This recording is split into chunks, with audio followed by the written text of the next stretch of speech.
Hello guys, இன்னைக்கு நம்ம பார்க்க போகிறது டீமன் லார்ட் மான்வாவோட எபிசோடு 8 தான். இப்போ வீடியோக்குள்ளே போகிறதுக்கு முன்னாடி எப்பயும் போல் மறக்காமல் ஒரே ஒரு லைக்கை தட்டி விட்ருங்க. சரி வாங்க, நம்ம டைம் மிஸ் பண்ணாமல் எப்பிக்குள்ளே போகலாம். போன எபிசோடில் நம்மளுக்கு தெரிய வந்திருக்கோம், அந்த 6 நைட்ஸை அனுப்புனது வேற யாரும் இல்லை, அந்த அம்மாக்காரி தான். அந்த அம்மாக்காரியும் அங்கே பயங்கரமாக கத்துறான். இதுக்கும் மேலே 5 பேர் இறந்து போயிட்டாங்க, ஒருத்தன் இப்போ காணாமல் போயிட்டான். அதனால மிஷினை கூட ஒழுங்காக பண்ண முடியல. அநியாயமாக இதில் போய் ஃபெயில் ஆயிட்டீங்க, என்னை மன்னிச்சிருங்க. நம்ம எதிர்பார்த்ததை விட மாஸ்டர் ரொம்ப திறமைசாலியா இருக்காரு, மொத்தவங்கள அவரு கொன்னுட்டாரு. எனக்கு தெரிஞ்சு வேற யாராவது இதுக்கு பின்னாடி இருக்கிறதுக்கு வாய்ப்பு இருக்குல்ல. கவலைப்படாதீங்க, நீங்க வெறுமா ஒரே ஒரு சான்ஸ் ஒண்டி கொடுங்க, நாங்க மீதி விஷயத்த பாத்துக்கிறோம். ஆனா நீ என்ன பேசுற? அவன் என்னோட மகனை என்ன பண்ணுவேன்னு சொன்னான் தெரியுமா? அதெல்லாம் யோசிச்சு பார்த்துட்டு என்னால அப்படியேவா இருக்க முடியும்? இந்த விஷயம் வெளியில போக கூடாது. அப்படி வெளியில போனா அவ்வளவுதான். யாருக்கெல்லாம் இதை பத்தி தெரியுமோ அவங்க எல்லாரையுமே நீ கொன்னுரு. இதுக்கப்புறம் நம்ம ஹீரோவை காட்டுறாங்க. அங்க ஃபைனலி அவன் அகாடமிக்கு வந்திருப்பான்ல, அங்க அவனோட பேட்சை காட்டோனே, ஓ நீங்க வந்துட்டீங்களா அப்படின்னு சொல்லி ஒரு டார்மெட்ரியோட ஒரு ரூமை தராங்க. அது நோபல்ஸுக்கான ஒரு ரூம் தான். அதை பார்த்து அவன் ரொம்ப ஷாக் ஆகுறான். நீங்க கரெக்டா தான் தரீங்களா இல்ல மிஸ்டேக்கனா எனக்கு இதை தரீங்களா? ஆனா அப்புறம் தான் தெரியுது இந்த விஷயத்த அவனுக்காக வேற யாரோ அரேஞ்ச் பண்ணி கொடுத்துருக்காங்க. சீன்ல அந்த ரூமை பார்த்து நைட்டெல்லாம் ரொம்ப ஷாக் ஆகுறான். அது ரொம்ப லக்ஸூரியஸா இருக்கு. அந்த மாதிரி ஒரு இடத்த அவன் பார்த்ததே இல்லை. இது வரைக்கும் அவனோட ஃபேமிலியில இந்த மாதிரி இடத்துக்கு யாருமே வந்ததே இல்லை. அங்க அந்த நைட்டு கிட்டையும் கேட்குறான், ஆமா எல்லா லக்கேஜையும் நீ வச்சிட்டியா? நீங்க சொன்ன மாதிரியே நான் எல்லாத்தையுமே பண்ணிட்டேன். அப்படின்னா உன்னோட ரோல் இங்கேயே முடியுதுன்னு நினைக்கிறேன். இல்ல இல்ல நீங்க வெயிட் பண்ணுங்க. அந்த இடத்துல கத்தி எடுப்பான்னு பார்த்தா நிறையவே காசு அவன் கொடுக்குறான். இது உனக்கு போதுமா தான் இருக்கும்னு நினைக்கிறேன். ஏன்னா நீ இப்போ வெளியில போனா கொல்றதுக்கு அவங்க எப்படியோ வருவாங்க. ஸோ புதுசா ஒரு லைஃப் ஆரம்பி. எங்கேயாச்சும் நீ தப்பிச்சப்போ இது உனக்கு போதுமான அளவுக்கு இருக்கும் காசு. அதே மாதிரி நான் ஒரு பர்மிஷனை கேட்கறதுக்கு ஆசைப்படுறேன். அதாவது எந்த வகையில என்னால பண்ண முடியுமோ அந்த வகையில நான் பண்றேன். ஒரு கோச் மேனா இல்ல வேற ஏதாச்சும். நான் என்னோட அப்பா சொல்லியிருக்காரு, அப்படி நான் யாரையாச்சும் பார்த்தா நான் தயங்க கூடாது. அவங்கள நான் நம்பினா கிட்ட நான் டைரக்டா கேட்டணும் இந்த விஷயத்த. சடனா ஒரு மாதிரி பயங்கரமான ஆறாவோட அவன் கேட்கிறான், சரி நீ ஏமாத்த மாட்டேன்னு எனக்கு எப்படி தெரியும்? கவலைப்பட வேணா, என்னதான் ஆனாலும் நான் உங்களை ஏமாத்த மாட்டேன். கண்டிப்பா நீ ஏமாத்த மாட்டேன்னு நினைக்கிறேன். அப்படி ஏமாத்தினா அதுதான் உனக்கு நரகமா இருக்கும். அதுக்கப்புறம் அந்த அகாடமியோட என்ரோல்மெண்ட் மேஜிக் டெஸ்ட் நடக்கும். இதுல சில பல ஆளுங்க தான் ரொம்ப டேலண்டடான பர்சனா இருந்தாங்க. ஃபர்ஸ்டா இருக்குது நம்ம ஐரின். அவளோட ஆட்ரிபியூட் 52%. அவளோட ஸ்டார் மேஜிக் அது 2. அவளோட பிசிக்கல் ரேங்க் அது B. இந்த மாதிரி இன்னொரு பர்சன் இருக்கான். அவனோட star rank 3, physical rank A. அவனோட எலமெண்டல் மேஜிக் அது சாண்ட் 71%. இதுலயா ஒரு ஹீரோவோட ரேங்க பார்த்தோம், அவனோட ஸ்டாரை பார்த்தோம் தான் ஆச்சரியமா வருது. ஏன்னா அவனோட மானா ரேங்க் அது ஸ்டார் 1ல இருக்கு. அதுக்கும் மேல அவனோட பிசிக்கல் ரேங்க் அது S. கிட்ட இருக்குது டார்க் எலமெண்ட் 92%. வரைக்கும் இந்த அளவுக்கு பர்சன்டேஜ்ல அவங்க யாரையுமே பார்த்ததில்ல. நம்ம ஹீரோவோட அக்காக்காரி ஆலிஸ், அவளோட பர்சன்டேஜ் 88 தான். இதுக்கு முன்னாடி டேலண்டடா இருக்கிறவங்க யாருமே நம்ம ஹீரோ முன்னாடி வரக்கூட முடியல. இதுக்கப்புறம் தான் இன்னொரு விஷயத்தையும் சொல்றாரு. ஹீரோ இங்க எப்படி என்ரோல் ஆனா அது எம்பரரோட ஆர்டரான். கேட்ட அவர் ரொம்ப ஷாக் ஆகுறான். பேர் என்ன அவன் காப்பாத்திருப்பான். அதுக்காக இவர் சொல்லியிருக்காரு, இவன் அவங்க 2 பேரும் மேரேஜ் கூட பண்றதுக்கு வாய்ப்பு இருக்கு. இது கேட்ட அவர் ரொம்ப ஷாக் ஆகுறான். ஏன்னா அவங்க 2 பேருக்குள்ள அவ்வளோ டேலண்ட் இருக்கு. இந்த கான்டினென்ட்டே இதனால ஸ்பிளிட் ஆகி ஒரு சிவில் வாரே கிரியேட் ஆனாலும் ஆச்சரியம் இல்ல. இதனால பிரின்சிபல் சொல்றாரு, போதும் நித்ரியா, நீ ரொம்ப அவளுக்கும் யோசிக்க கூடாது. நான் இந்த பையன் இந்த கான்டினென்ட்டை பொறுத்த வரைக்கும் ஒரு டிசாஸ்டரா இருக்கானா இல்ல அவன் வேற ஏதாச்சும் மாறானா, அதெல்லாம் நம்ம பொறுமையா தான் பார்க்கணும். இதுக்கப்புறம் நம்ம ஹீரோ போற வழியில யோசிக்கிறான். அவனோட பர்சன்டேஜ் அது 92ல இருக்கு. அதுக்கு முன்னாடி அது 80ல இருந்திருக்கும். அந்த டீமனோட பிளட் அவன் குடிச்சிருப்பான். இது வழியா தான் இந்த வாட்டி அவனோட பர்சன்டேஜ் ஏறி இருக்குன்னு நினைக்கிறேன். அதுக்குள்ள அவன் கிரான்ஸை பாக்குறான். அதாங்க அந்த பிரதர். அவன் பார்த்தா ரொம்ப பயந்து போயிடறான். அவன் பின்னாடி ஒரு சப்பியா ஒரு பர்சன் இருப்பானா. பர்சனும் கேட்கறான், ஓ இவன் தானே அவன் ஸ்லேவ் மாதிரி ட்ரீட் பண்ணவன்? அதேதான் இவன் தான். ஹீரோக்கும் இவனை பார்த்தோன்னே தெரியுது, இவனோட பாஸ்ட் லைஃப்ல இவனும் இந்த சப்பியா இருக்கிற இந்த பர்சன் தான் புலி பண்ணுவாங்க நம்ம ஹீரோவை. எதிர்பார்க்கல இவனை நான் அதுக்குள்ளேயே மீட் பண்ணுவேன்னு. இது ரிவெஞ்சுக்கான டைம். குண்டா இருக்கிற அந்த குண்டு பையனும் நம்ம ஹீரோ நோக்கி போறானா. ஹீரோவோட பிரதருக்கு தெரியும் என்ன ஆகும்னு.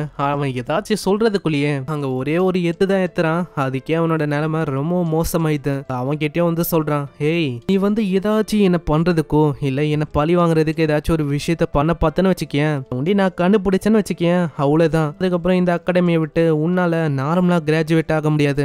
கால கையில இருக்கவே இருக்காது, பாத்துக்கோ. பரவாயில்ல, இந்த வாழ்க்கையில இந்த அகாடமி இது போக போக இன்ட்ரெஸ்டிங்கா மாறும்னு நினைக்கிறேன். இதுக்கப்புறம் அந்த டீச்சரை காட்டுறாங்க. அந்த டீச்சரும் அந்த பிரின்சிபல் சொன்ன அதே விஷயத்த தான் யோசிக்கிறான். இந்த பையன் இவன் ஒரு ஹீரோவா இருப்பானா இல்ல ஒரு டிசாஸ்டரா இருப்பானா தெரியல. அவன் மேல நான் ஒரு கண்ணை வைக்கணும்னு நினைக்கிறேன். அங்க ஒரு புக் அவங்க எடுக்கலான்னு போறாங்க. ஆனா அந்த இடத்துல அந்த புக் புக்கை காணோம், என்ன ஆச்சு, நீங்க தேடுற புக்கு இதுவா பாருங்க. இதை பார்த்த உடனே அவங்க ரொம்ப ஷாக் ஆகுறாங்க. ஆனா அவளைக்கும் அவங்க ரியாக்ஷனை ஃபேஸ்ல காட்டிக்கல. ஓ, நான் எதிர்பார்க்கல நீ வந்து எப்போ இங்க வந்த, ஏன்னா ஸ்டூடெண்ட்ஸுக்கு இந்த ஏரியா இது ரெஸ்ட்ரிக்டடான ஏரியா தெரியுமா, அதே மாதிரி உன்னோட பிரசன்ஸை என்னால ஃபீலே பண்ண முடியல. அப்படியா, ஆனா இந்த புக் வந்து உங்களுக்கு இம்பார்ட்டன்டா இருக்குன்னு நினைக்கிறேன், வச்சுக்கோங்க, நீங்களே இதை எடுத்துக்கலாம். திடீர்னு அங்க ஒரு டார்க்கான ஒரு ஆரா அவனை நோக்கி பரவுது.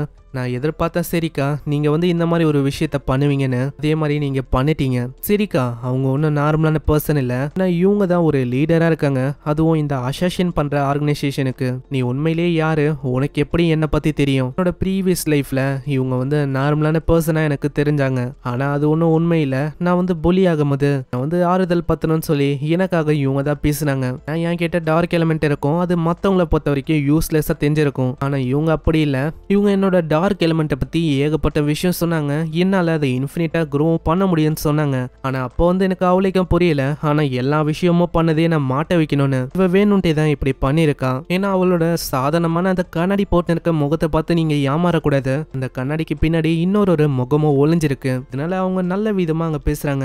நம்ம ஏன் அப்படியே டீ குச்சினே பேசக்கூடாது? டீ குடிக்கும் போதே அவன் கேட்கறான், இதுல என்ன நீங்க பாய்சனை கலந்துருக்கீங்களா என்ன? அப்படிலாம் ஒன்றும் இல்லை, இதனால உனக்கு அவளைக்கும் எதுவும் ஆகாது, உன்னோட ஆர்கன் வந்து மெல்ட் ஆகலாம். அதுக்கு அவன் அவளைக்கும் ரியாக்ட் பண்ணல, ஏன்னா நம்ம ஹீரோட ஆர்கன்லாம் அவ்வளோ சீக்கிரத்துல மெல்ட் ஆகாது. அதே மாதிரி அங்க ஐடென்டிட்டியை பத்தி அவன் ரிவீல் பண்ண, அதை பார்த்து அவன் ரொம்ப ஷாக் ஆகுறான். இந்த புக்ல இருந்த அந்த விஷயத்த பத்தியும் உனக்கு தெரிஞ்சிருக்கு, நம்ம செரிகாவோட ஐடென்டிட்டி அதை பத்தியும் தெரிஞ்சிருக்கு. எனக்கு தெரியல உனக்கு வந்து எப்படி இதெல்லாம் தெரியுது, நீ இந்த அளவுக்கு பேசுறதுக்கு காரணம் உன்னோட எலமெண்ட் ரொம்ப ஹையா இருக்கு அதுதானா? நான் ஏதோ ஒண்ணு, நீங்க வந்து பியூரிஃபிகேஷன் மேஜிக்கா ஆரம்பிச்சிட்டீங்கன்னு நினைக்கிறேன். இது பியூரிஃபிகேஷனா?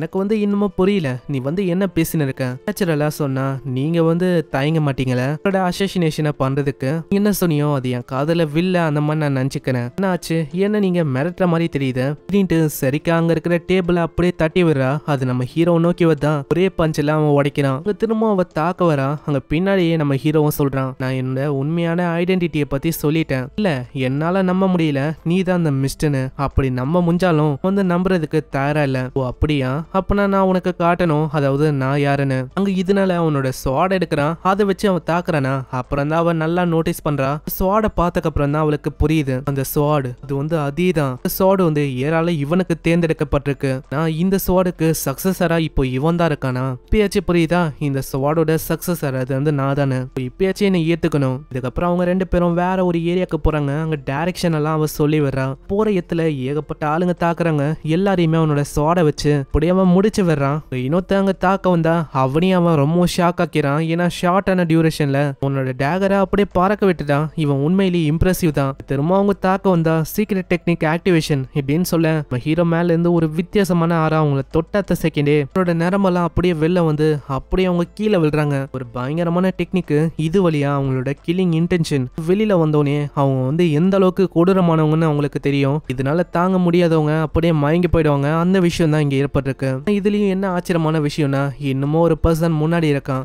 இதுக்கு மேலேயும் நான் விட்டு வச்சா வேலைக்காவது, இவனையும் நான் முடிக்கணும்னு நினைக்கிறேன். அங்க நம்ம ஹீரோ அட்டாக் பண்ணலான்னு போறதுக்குள்ளேயே அவன் பயங்கரமா தாக்கிறானா. அதனால தெரியாதனமா அவனோட மாஸ்க் அப்படியே கீழே விழுது. அங்க அவனோட ஐடென்டிட்டியும் தெரியுது. அதுக்கப்புறம் தான் நம்மளுக்கே தெரியுது அது வேற யாரும் இல்ல, செரிகா தான். என்ன ஆச்சு, நான் வந்து இதுக்காக தான் ரொம்ப ஆர்வமா வெயிட் பண்ணேன், உங்களோட திறமை எனக்கு காட்டுங்க. அங்க அவ இப்படி சொல்லி முடித்த செகண்டே அவனோட டார்க் மார்ஷல் ஆர்ட்ஸை வச்சு தாக்குறான். அதனால செரிகாக்கு இன்னமும் ஆர்வம் அதிகமாகுது. பரவாயில்லையே, எதிர்பார்க்கல உனக்கு டார்க் மார்ஷல் ஆர்ட்ஸ், டார்க் ஸ்வார்ட்மேன்ஷிப் இதெல்லாம் உனக்கு தெரிஞ்சிருக்கு, இதனால நான் இன்னமும் மேல கியூரியஸ் ஆகுறேன். இப்படி இவ சொல்ல இருக்க அங்க ஹீரோ பார்த்தா தெரிச்சுக்கின்னு ஓடுறான். ஆமா என்ன ஆச்சு? அங்க ஹீரோ ஓடி போகும்போதே சொல்றான், நான் ஓடி போறதுக்கு ஒரு காரணம் இருக்கு. பார்க்கும் போதே உங்களுக்கு தெரியும் அவ வந்து இப்போ சண்டை போடணும்னு துடின்னு துடிக்கிறான். இந்த மாதிரி ஒரு பைத்தியக்கார பொம்பளை கூட என்னால சண்டை போட முடியாது. அப்படி சண்டை போட்டா நான் சாகுற அளவுக்கு சண்டை போடுற மாதிரி இருக்கும். நீ வந்து என்ன பண்ண இருக்கு, சீக்கிரம் ஓடி வா, நான் வந்து உன் கூட ஃபைட் பண்ணணும். திடீர்னு அவ பயங்கரமா தாக்குறான். நல்ல வேளை நம்ம ஹீரோ பிளாக் பண்ணி விட்டதான். வந்து ஃபைட் பண்ணலாம், ஏன்னா இந்த இடத்துல உன்னோட பவரையும் நீ யூஸ் பண்ணாலும் வெளியில இருக்க யாருக்குமே இதை பத்தி தெரியாது. இதை ஸ்பெஷலா ஏறுதான் கிரியேட் பண்ணாரு. அதனால ஹீரோக்கு புரியுது அவனால இப்போ ஃப்ரீயா ஃபைட் பண்ண முடியும் எல்லா ஸ்கில்லையும் பயன்படுத்தி. சோ அங்க அவன் ஃபைட் பண்ணலான்னு போறான். ஆனா திடீர்னு அந்த இடத்துல அப்படியே கொலாப்ஸ் ஆகி விழுறான். பக்கத்திலேயே கேளனோ அதோட ஹியூமன் ஃபார்முக்கு வருது.